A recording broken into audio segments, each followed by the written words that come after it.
Greetings, fellow Mazda owner. Today we're going to be replacing the touchscreen on this Mazda 3.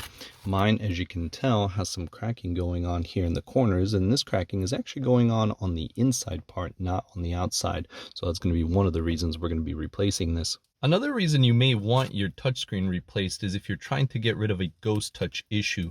Ghost touch is very common on the third generation Mazdas, and if you don't want to go through the hassle of replacing the entire screen because it could be a bit of a cumbersome job, there is another method of getting rid of the ghost touch issue, which is simply by disabling the actual touchscreen by disconnecting this ribbon.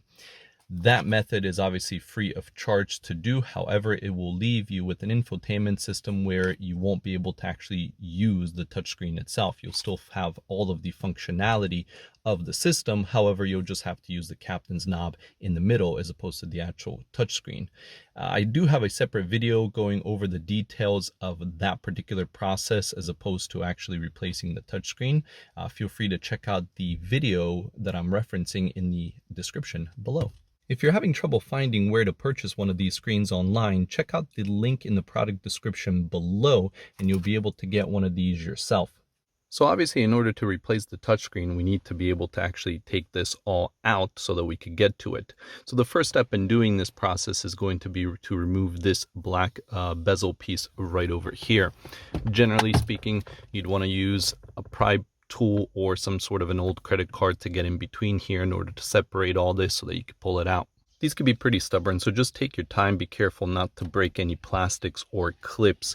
And then this whole thing, actually, once you get to here, you're gonna want to separate or pull out the entirety like this. And just so that you know where the points are, here is where the clips are, so you know exactly where to pull / apply more pressure. There's also one down here. Once you pull this out, we're going to separate this by taking this clip off right over here for your 4-way signals, and then we could set this whole thing aside. The next part in order to remove this is going to be to remove a 10mm that's back here, so you'll need a extension to reach it, something like this. Once you have that bolt removed, simply grab onto this and pull it out like this and pull it forward. And next, in order to separate this from this unit here, there's simply 4 screws here that you'll need to take off with the screwdriver.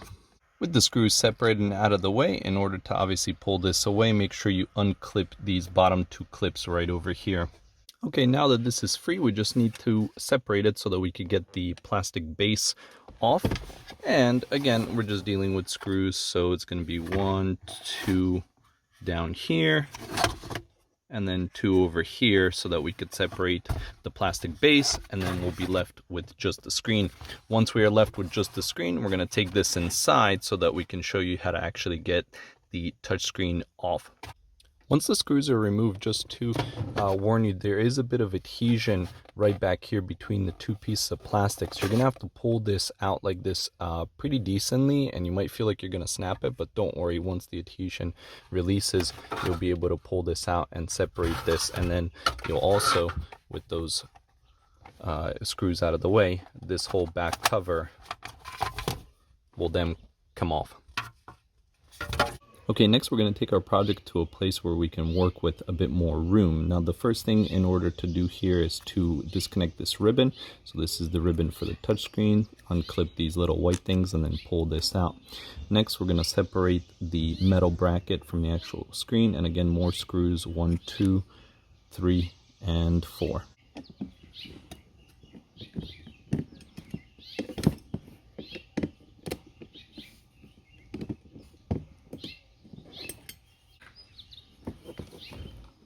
Once you have those screws removed, there's these little tabs on the sides here. Again, 2 on each side that you'll have to press in to disconnect this. Be gentle with these tabs. It takes a little bit of effort, but they are plastic. So once you get one side, the whole thing will come undone. You could set the bracket aside. You can then also take out the actual screen Now the digitizer and the screen we're replacing was on the other side, so this is the only piece here that we're going to next keep. Make sure you put this somewhere safe and do not touch the top part here because you don't want fingerprints on this once we reassemble everything. And the next part is going to be the hardest part of all of this, is going to be to separate the actual touchscreen digitizer here from the plastic bezel piece. If this bezel piece was aluminum, it'd be a lot easier, I think, but it is plastic, so we got to make sure not to break it. This is actually secured here by adhesive, so it's not like you're unscrewing anything. You have to use a razor or a knife or something in order to get in between here and actually separate this from the little silver bezel piece. And again, be very gentle and careful because we need to preserve the bezel piece. Also be careful because this is actually glass. The front part has some plastic to it, but on the inside this is glass.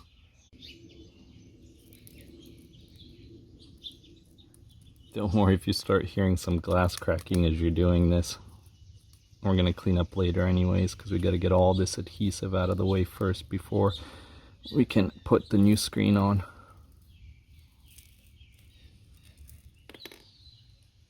Alright. And voila. Lovely. And throw this obviously away. Now this next part, probably going to be even more annoying than the one that we just did, is getting all of the old adhesive off. So use a sharp tool of some sort, knife, razor, to get this off. Once you get it off really good, we're going to use some alcohol on it.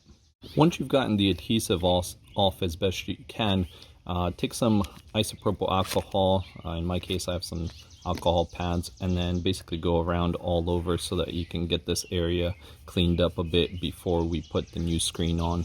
Once this piece is dry, we're ready to put on the new screen. So this is going to have protective layers here that we're going to peel, and just like before, you want to be very careful here not to touch the inside part of the glass because we don't want any fingerprints. So we're just going to be touching the edges. The back side already has pre-adhesive areas, so all we're doing is peeling these away so that we can obviously adhere it to here. Now the connective ribbon is going to slide into a little hole right on over in here, so we're going to put the ribbon through and then hold this at the bottom and then go from the bottom on upwards when connecting this.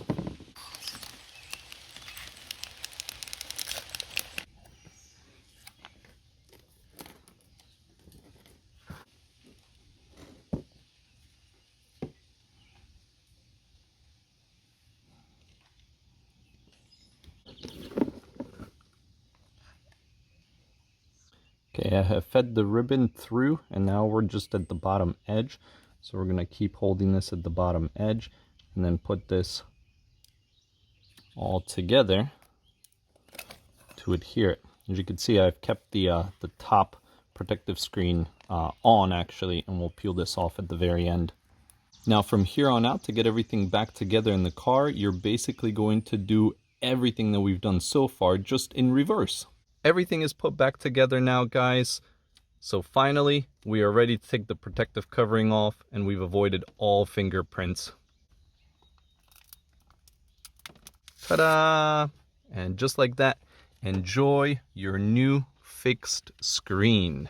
As always, thank you so much for watching, guys. I hope this video was beneficial to you in being able to change your own screen or fix your own ghost touch issue on your 3rd generation Mazda. As always, if you have any questions or comments, just drop a line down below and I'll be sure to get back to you. And I'll see you soon. Thank you for watching, and please subscribe.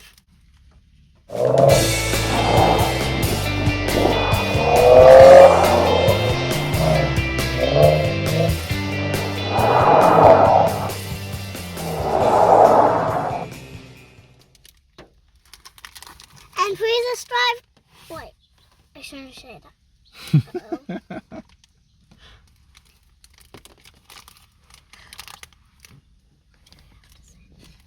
Thank you for watching. Please subscribe.